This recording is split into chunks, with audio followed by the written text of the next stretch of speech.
Do you fear Iran intruding on the whole Persian Gulf if the United States, as you asked for in the debate last week, left the region? Do you fear that? Well, I fear that they might want to do that, but I think our policy is leading to that.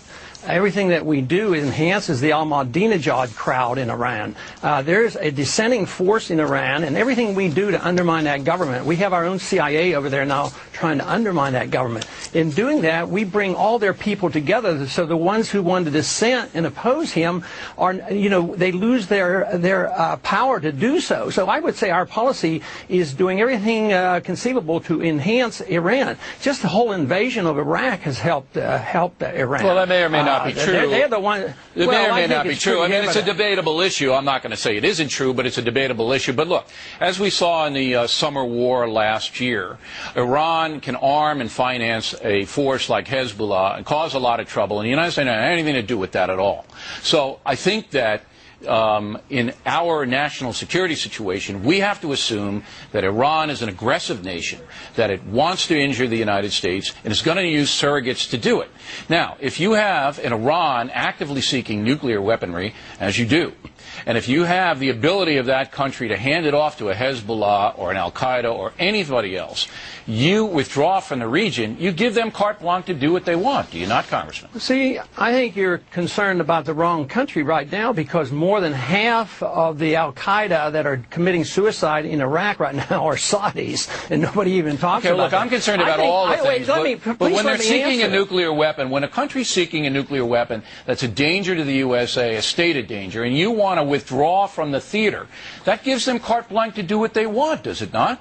Well, first off, you have Pakistan, and they're not exactly the most pro-Western but I'm talking about country. Iran, Congressman. I'm not talking about Pakistan at this point. Why don't you ever let me, answer Because you're not directly answering the question, sir.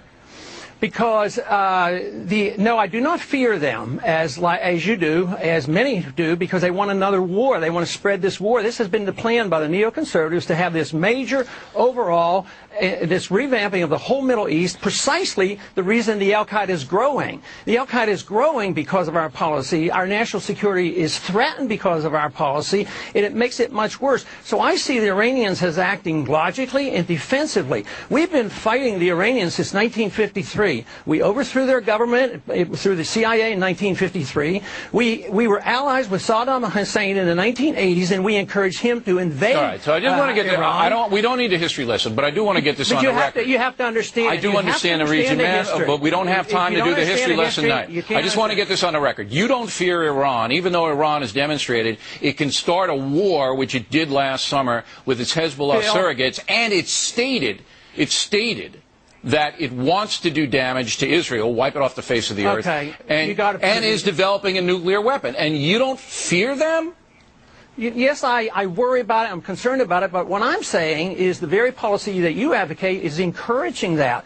What I'm saying, Bill, is this. They put it in perspective. They don't have a weapon. They're not likely to get one in 10 years, according to our CIA. That's not true. That's not true. I mean, everybody says it's 5 years or less, and without us in the theater, it's going to happen a lot quicker.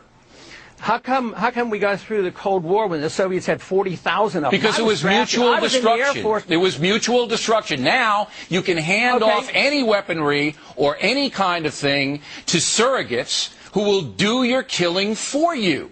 If you don't think Iran is sponsoring terrorism, you're living in a land of Oz, Congressman. Well, so Saudi Arabia. What are you going to do with Saudi? What are you going to do with Pakistan? It's not a government policy of Saudi Arabia. It's just their failure to do any effective policing. It's policy in Iran to wipe out Israel, to attack USA.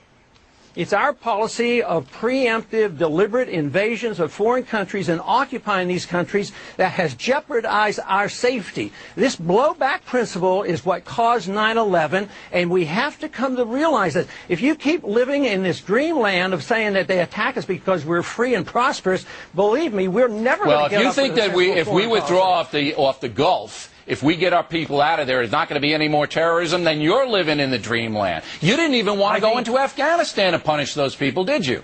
You're wrong, Bill. You're wrong on that. I voted for that. So you be careful on your quotes. I mean, you're well, just in a debate, you said you don't want to be there. You don't want to be in Afghanistan. Well, they didn't do what we were supposed to. We were supposed to go after Osama bin Laden. We let him go into Pakistan. We didn't let him go anywhere. He escaped in there. That's war. That's what happens in war. Know.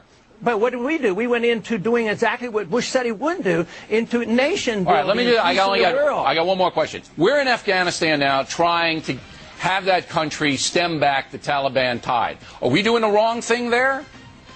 Right now, we're doing the wrong thing because we didn't do what he was authorized to do. The president ignored going after bin Laden, and we don't need to be in nation building. We need to defend this country and defend our national security, and our national security interests are not served by the policy that we're following in the Middle East. It's undermining our national security. Congressman, we got it. We have to come to realize it. We got it, and we appreciate the lively debate. Thanks for appearing tonight. Next on the rundown, will Americans start to rebel against